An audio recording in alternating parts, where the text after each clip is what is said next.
Welcome back to Talking with Teri TV. And on today's episode of Spilling the Tea, we are spilling it on Kim Kardashian and her daughter, North. Let's unpack this, okay?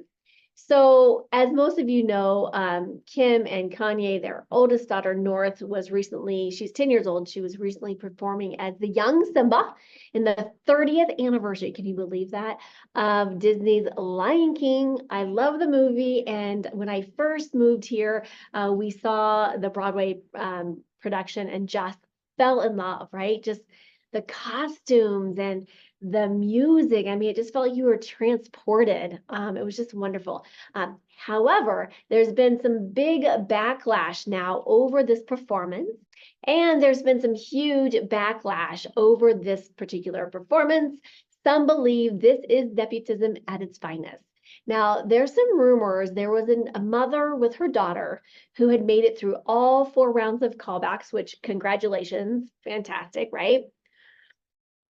And now they were on the final, they had the final 3 girls that were going to be selected for this part. And apparently the mom of the daughter of one of them had reported that while they were in the waiting area for the audition room, there was another mom and daughter that walked in, and guess who it was? Kim Kardashian with North. And apparently there were some rumors going around that they had heard that someone was trying to pull some strings in the industry to get their daughter in front of the casting director. Okay, take that with what you want. But I want to have you take a look for yourself, okay, to see, is this nepotism at play or is there something else? So let's take a look. The enemies beware. Well, I've never seen a king of beasts with quite so little hair. All right, just real quick though. Okay, when you look at this, and again, the Broadway performance, phenomenal costumes, right? And if you look around, look at all these other costumes that are on here, phenomenal. So I'm not really sure what was going on with the production crew that decided to put North in this outfit like this, because it looks like it's like a sweatshirt, baggy pants, some sort of like, I don't know, carpet thing on her head, and then like literally slippers that you can buy at Target. I don't know. It just was so starking. And I'll be honest, totally transparency, okay? This did pop up on my feed. I did take a look at it before Mary said, "Oh, let's do a little commentary on this." I honestly thought this was like for like a high school or an elementary school, okay? In all fairness, I know, I'm such a jerk, okay? The main event, but no king was before. I'm rushing up, I'm looking down, I'm working on my role. That's far the uninspiring thing. Oh, I just can't wait.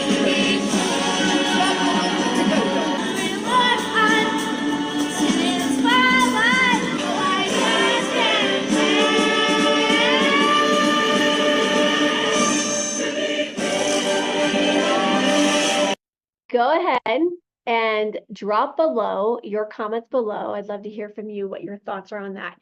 Now, I will say this. I am not here to bash on a 10-year-old girl, okay? I think she did fantastic for her level, okay? You know what I mean? If any one of you are parents, when your kid's performing and you want to support them and say, "La, they're amazing," blah, blah, at their levels, right? If you feel me, okay? But she did look like she had an amazing time. She looked like she owned the stage, she worked the stage, right? But the curiosity piece comes in is, did she get this, piece? And this would be the really sad part for the other girls, that if they did put the work in to audition for these positions, and then, what happened was, they did not get that spot. And instead, this girl, North, gets to have this position, okay? I've had this conversation, a lot with my daughter about how we show up, putting in the effort, being a coachable kid. And if you want to be great, you're going to have to go the extra mile, because most will not do it. And I see it all the time in life and in business. We just don't want to put in the extra effort. We don't want to take it to the next level, right? And so I do think in this particular case, the optics are not great because basically the message is, you know, if your parents are big celebrities, then you can bypass all of the hard work. You can bypass putting in the effort, putting in the routines, putting in all the other things that some of these other girls may have done to a different level, right? So, and if this is true, this is not going to serve North in the long run. And as parents, I think it's really important that we take a step back for a second because I think sometimes it makes sense at the time, you know, like, oh yeah, let me just bypass this, let me just do this. But in the long run, what is the message that we're sending, you know, our kids?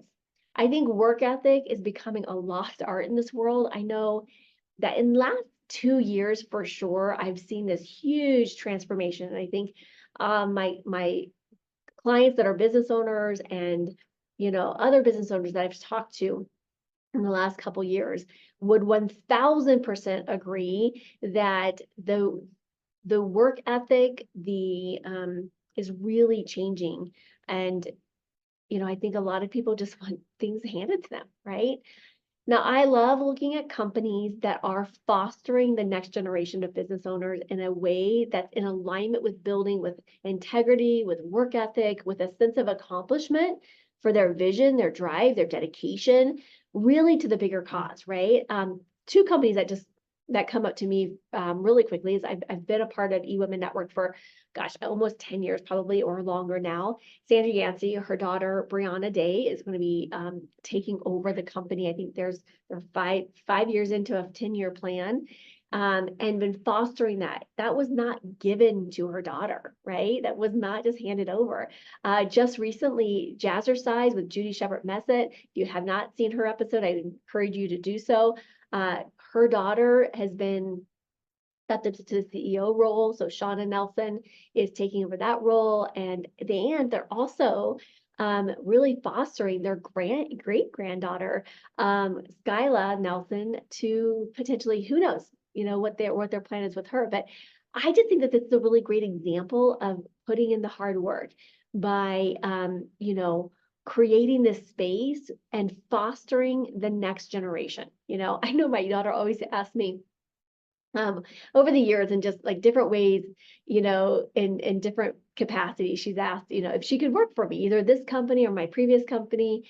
And I would always tell her, I'm like, well, if you apply and you get the job.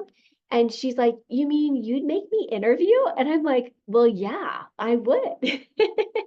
And she's like, well, you wouldn't just give it. I'm like, no, you would. She's like, well, what would you ask me? And I'm like, well, I'd ask you the interview questions. And she's like, well, what if I get one wrong? And I'm like, well, we look at the whole. And it was just so funny because she realizes that I'm just not going to give it to her. You know, I just don't think that that serves us in the long run.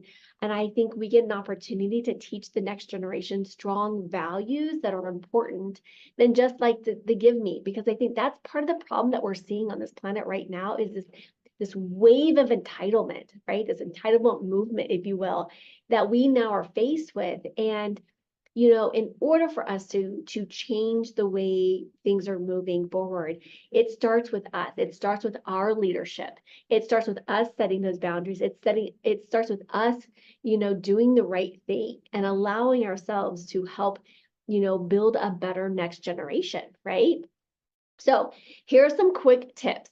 Really to foster a healthy work ethic, okay, which allows them to own their own success and failure. And I think both are invaluable, right? But I think this is important to create a healthy work ethic because I grew up with this probably stronger than most work ethics. So there are sometimes I would probably border on the workaholic. But what I do, I love, right? And it fills me with joy. And so in that capacity, I'm like, yeah, you know, but I really had to create boundaries throughout, so that I wasn't becoming that workaholic, right? So fostering healthy work ethic, what does that mean? Success and failure, both are an important roles that we should be fostering and fostering and encouraging, right? And then also supporting our children in a way that allows them to grow, expand, evolve, that contributes to the world in a bigger way, right? What are we teaching our children? I always look at things, and as a parent, I've always looked at, what's happening right this moment, right? And then what's the bigger message. So anytime my daughter got in trouble for something, I looked at how does that consequence impact right now, but also long term. And I think if we can start looking at that, is what messages am I sending? What am I teaching on a macro and a micro, right, level? We start to really allow our kids to be supported in a bigger way, right? And then resist the temptation just to give in to your child. I know that this is really easy. And sometimes if we were without, we think we need to give to our children. But what is the ultimate message that you're sending them? And I would love, love, love for more of us to foster that knowing and that understanding that in order for us to, go for something, we're gonna have to put some effort into it. We're gonna have to put in some dedication and make that commitment not only to ourselves, to our families, to everyone else in our community and that we are impacting, that it's just not going to be given to us. Okay. So I also realize that not everything in life is fair. And for those other girls that might have missed out on this opportunity for nothing that they could have controlled, it really saddens me. And we can either choose to fall victim of this or we become the victor of this. And so for those girls that did miss out on this opportunity, I'm going to invite you to think about this. Use this as the fuel that ignites something in you that no one can touch, that you stand out and that you be seen and that you be heard for your gifts. And so the next time this rolls around, there's undeniable, you've done all that you can and you stand up and you shine so that no one can take your spot that you deserve to be in. Okay, my friends? All right. As always, be bold, be brave, be fearless, be the magic of you. Massive love, and I'll see you on the next episode.